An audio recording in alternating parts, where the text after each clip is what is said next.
Because I don't do anything meaningful or purposeful with my life, I have seen Tron Legacy. Tron. Yeah. Now, before we even get into Tron Legacy, we're just gonna do a brief overview of the original Tron. It sucked. That's all you need to know. I mean, the special effects were amazing at the time, but it sucked. It was so boring. Nothing made sense. The plot was stupid. The acting was awful. It was just like, why? There is no why. It's just Tron. You're like, this is awesome, but it's also stupid. I can't decide which is more important. With that in mind, we move on to Tron Legacy, which is infinitely better than Tron, but that's like saying, you know, making a movie of me baking cookies is infinitely better than Tron. Both are true. The comparison isn't that important, really. Anyway, so Tron Legacy picks up, like, what, 25 years or something like that after the first one? I don't know, I don't really pay attention to that. Anyway, point being, so, you know, it's about his kid. Note that the kid is played by Garrett Hedlund. Hedlund? Anyway, who, if you were a dork like me, which you are not, you would know that he was in Aragon, the horrible movie adaptation of the book Aragon. Now this guy played Murtagh, who was like the only reason the movie is like marginally acceptable because he's hot. He's just like so angry and angsty and yeah, the movie is terrible, and yeah. Anyway, I mean, he's gotten better than that one horrible movie. But, that's what I think whenever I see him. I'm like, Murtagh, what are you doing in Tron? You don't belong here. So, they have, like, this interplay between, like, the old Tron, you know, like, the kid has all this memorabilia from the original Tron, and then they have, like, all their, special effects for the dude, yes, the dude, not Jeff Bridges, the dude, because, like, sidetrack, throughout the entire movie, they don't even pretend that this isn't the dude. Like, the dude just permeates everything about Jeff Bridges these days. Like, you have the dude himself, who's just the dude. He's just mellow, he's zen, he's a fucking Jedi master. I swear to God, you watch this movie and you'd be like, this guy's a goddamn Jedi. And you'd be right. And then you have, like, his alternative, what's his name, like, Clue, that was his name, his alternative, which is the CGI'd version of Jeff Bridges, who's still the dude. He's a CGI dude, but he's still the dude. Aw, yeah. I half expected him to, like, start, like, you know, saying, shut the fuck up, Donnie, and, like, all this. Well, I mean, Walter said that, but I still expected the dude to just be like, I want a white Russian, sit down, start bowling in the middle of the movie. It would have fit perfectly. The CGI is good compared to the original Tron.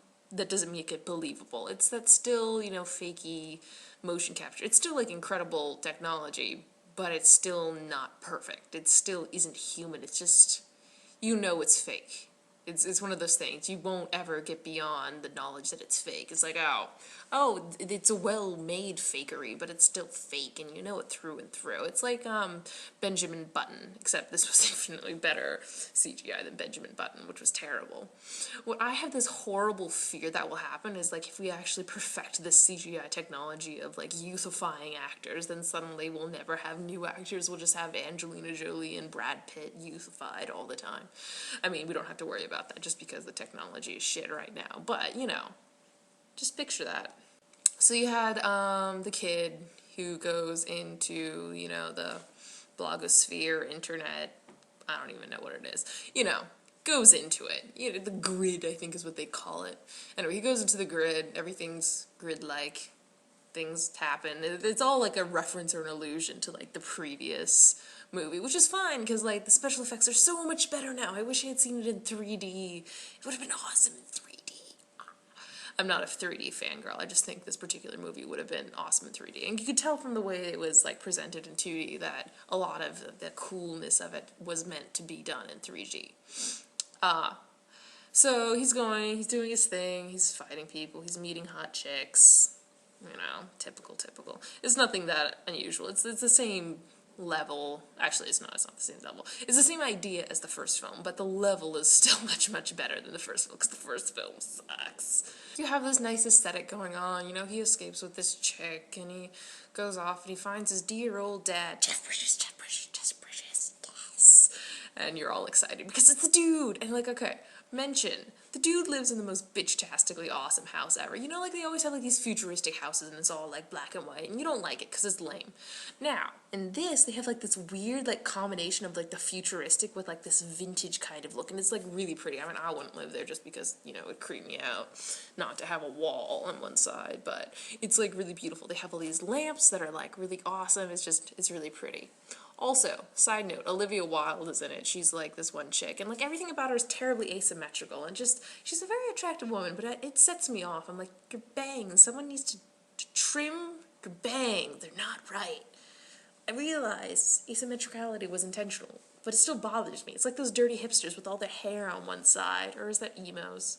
Or both. It's like, get a fucking haircut. It doesn't look good. No.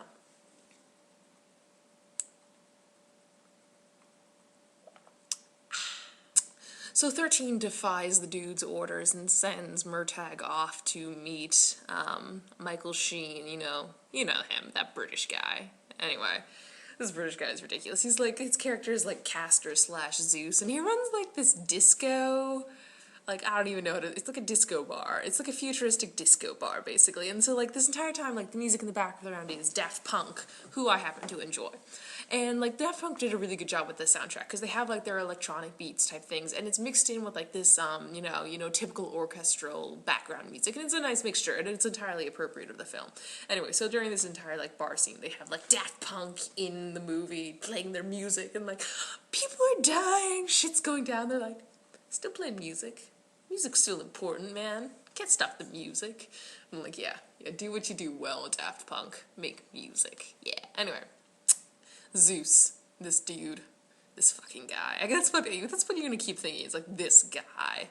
This fucking guy. He's crazy. He's also awesome, but he's like fucking crazy. He has like this bitching cane that he uses all the time, and he does all these whacktastic moves, and you're just like, you're a little unstable. I like you, but you're a little unstable. Anyway, movie progresses, plot progressive. You're not really amused or interested by what's happening. You just are like, CGI. CGI is cool. I like the CGI. Yeah. The plot is exactly the same. Well, not exactly. The plot is incredibly similar to the plot of the first movie, in that it isn't anything you'd remember. It's kind of suckage and doesn't make sense. You're just kind of like, okay, CGI is awesome, fight scenes are awesome, motorcycles are cool, I'm okay with this. The plot isn't important, really. You're just kind of going along for the visual stimulus, and it's enjoyable, I'm not gonna lie. The characters don't have a lot to work with, but, you know, the actors do what they can do, and, you know, they do a pretty well job. You know, it's what I was expecting. It wasn't terrible like the original one, so, you know, anything's better, really, at this point in time.